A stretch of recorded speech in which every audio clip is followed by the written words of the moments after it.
Hey guys, welcome back to another episode of my channel whereby I actually analyze upcoming new launches as well as existing post-launch options in today's market.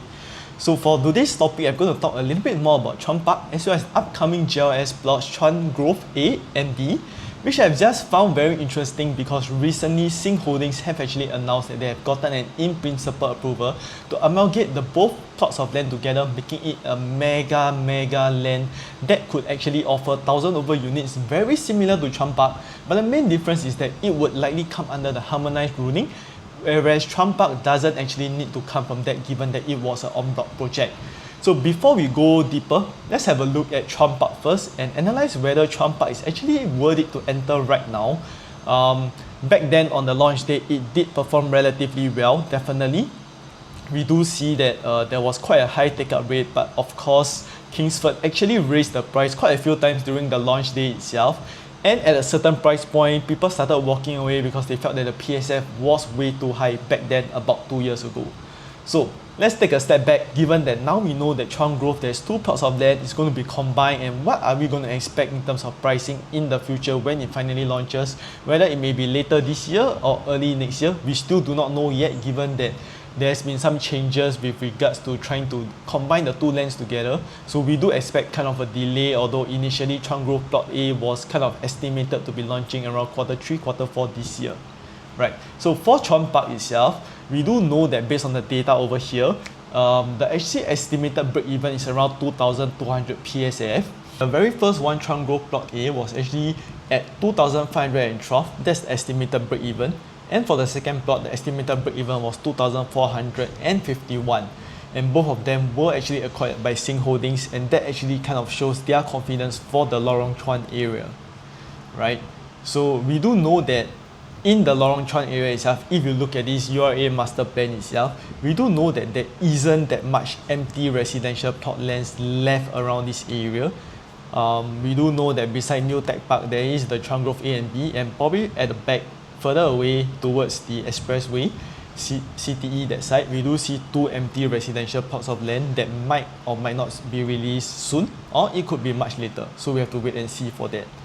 Yep. So, and if you look around this area, you definitely know that in terms of the master plan that the government has for Serangoon, this was released back in 2019. We do know that they were looking at how to redevelop Serangoon and Hougang to make it a lot more accessible. So we do see things like there's also some industrial estate area that they're going to redevelop around Lorong Halus. There's some projects in Hougang and nearer to the Ang Mo Kio Park side. But the main focus right now today is on the Lorong Chuan redevelopment.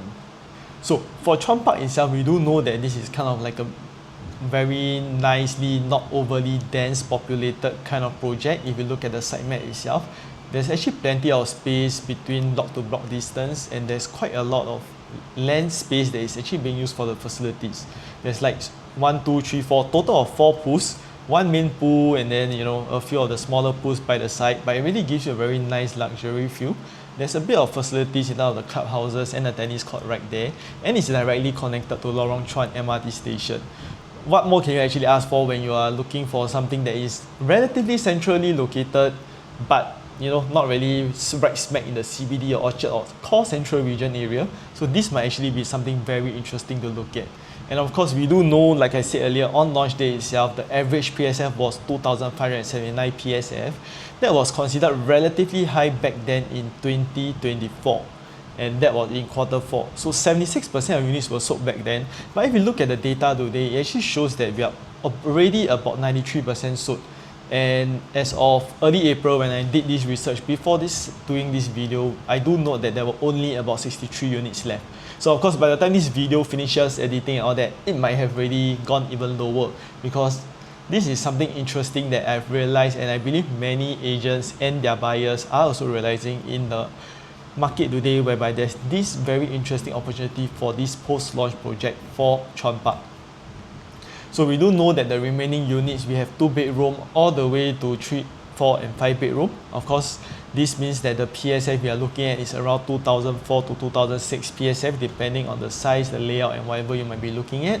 So why do I say this is something interesting? So you remember earlier when I said the Chuan Grove break-even PSF was between 2004 to 2005 PSF? Realistically speaking, given that they are going to combine the two lands together and make a mega project, I do think that they have some confidence that it can actually go even higher, and it probably makes sense for the developer to earn money and all that, and they will probably be targeting to go closer to 2008, 2009 PSF. And this actually means that Chuan Park at the current prices, there is actually a very interesting opportunity. Would you rather go for Chuan Park at a lower PSF directly connected to MRT, or would you rather wait for the newer harmonized project that would likely be launching at 2008, 2009 PSF, but it is a slight walking distance away from the MRT station? Let me know your thoughts in the comments below.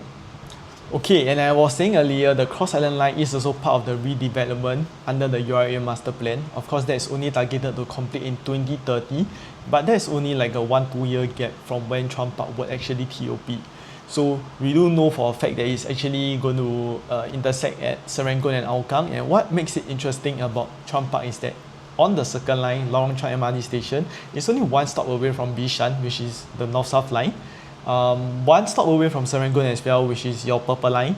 It is 3 stops away from Caldecott, which is the Thomson East Coast Line, 4 stops away from MacPherson Downtown Line, and only 5 stops away from the East-West Line at Paya Lebar. So given that Serangoon would also have the Cross Island Line, it means that Lorong Chuan is actually very strategically placed and very, very convenient and accessible and near, so long as even if you do not need to drive. So that is actually something interesting that you might want to take note of. So when Singaporeans all along, they always like to say, well, I must be near MRT, I want accessibility, it will bring the resale value up. So what do you think? Chuan Park at 2004, 2005, even at 2006 PSF, do you think this is an opportunity? Or do you think that this is actually, still overpriced? Back then in 2024, a lot of the people who got a queue number and decided not to buy because it felt overpriced back then. But in today's market, we have to take a step back and think about whether it is really still overpriced.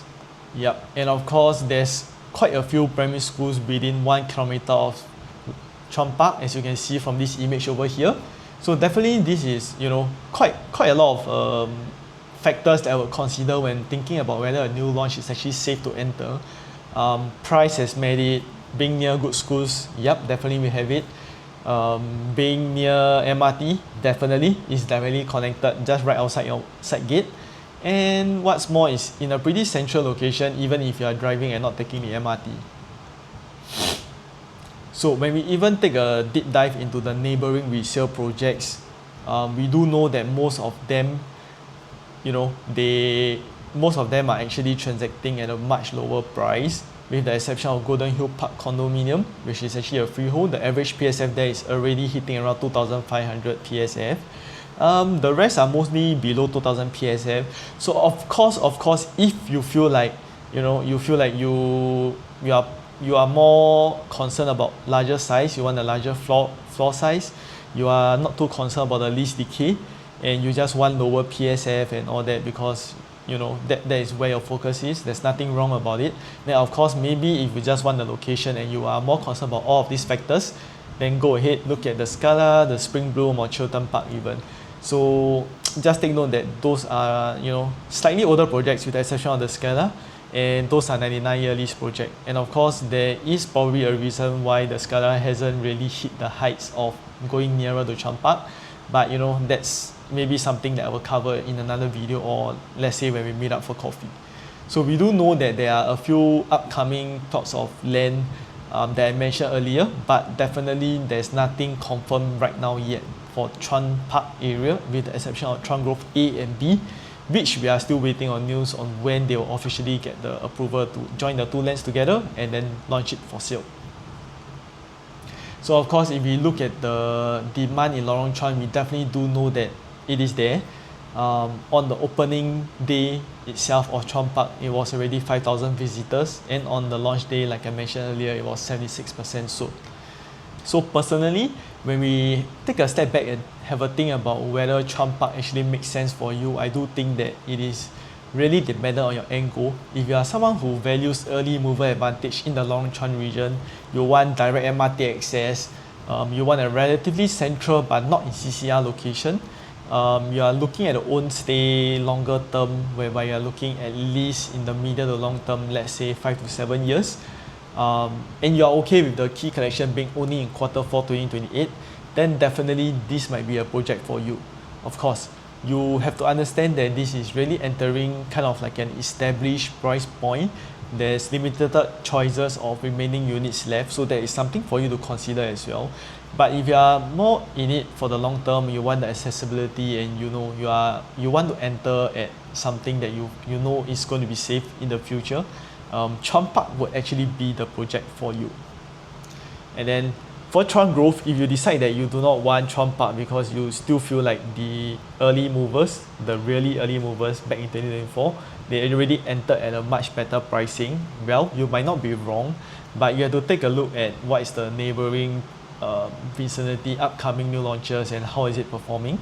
And this is the main reason why I say you have to be a medium to long term own stay buyer in order to consider Chuan Park. Yeah, if you want to plan to sell very early on, you might face a bit of difficulty achieving your ideal pricing.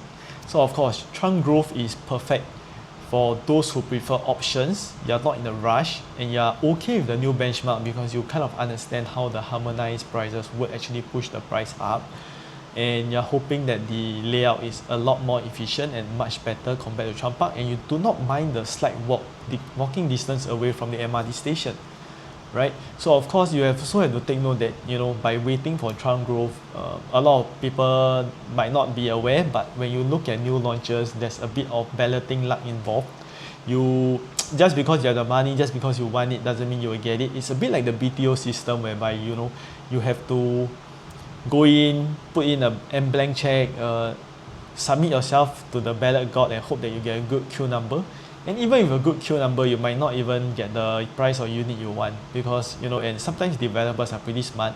They actually know which are the, you know, more popular units, and then they will try and go and price, and, you know, price their units accordingly, because they want to maximize their profits as well, right? And of course, if you feel like you really love Lorong Chuan, but you cannot accept the prices that are being, you know, shown earlier for Chuan Park, and even the potential prices for Chuan Grove, then you might want to consider the resale condos. Most of these are actually usually larger floor plates, because they are really the older condos, and the layout might or might not be the best. You really have to sit down, go down, have a look, and then analyze, think about whether it really makes sense for you. You also have to not mind the lower or shorter lease left. So there's not really much in terms of, you know, potential upgrading options, keeping your capital intact. It is a lot of a risk, and of course you might hope and pray that, you know, given if Chuan Park and Chuan Grove does well, then potentially your resale prices might go up. But it really depends, because if you are watching this video, you might also be considering between the harmonized layout and the non-harmonized layout. You might actually be realizing that a lot of buyers, and potentially the future buyers, they will be a lot more concerned about the livability and the efficiency of your layout. And then it might boil down to the fact that size isn't everything anymore. People will start being a bit smarter and starting looking at whether, you know, having 1,500 square feet, for example, is it really worth it compared to having 1,000 square feet 4-bedroom? If a lot of the 500 square feet is actually wasted space, a lot of huge balcony space that they might not potentially use, useless aircon ledgers that, you know, obviously it's not going to be of much use. And of course, end day, it really boils down to your personal preference and what you think makes sense for you, right? So I do think that, given what we are seeing, Chuan Park is averaging around 2005 PSF among the remaining units. We do know that this was the first new launch in Lorong Chuan in about 14 years, so there was quite a lot of pent-up demand.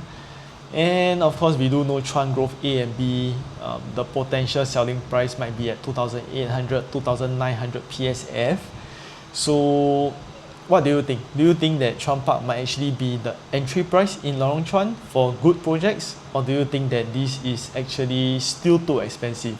Happy to hear your thoughts. Leave a comment below. And if you would like to hear a bit more detailed analysis on whether the remaining units in Chuan Park are actually suitable depending on your goals, I'll be happy to reach out, and then I'll be happy to share a bit more in details, and coffee will be on me. See you guys.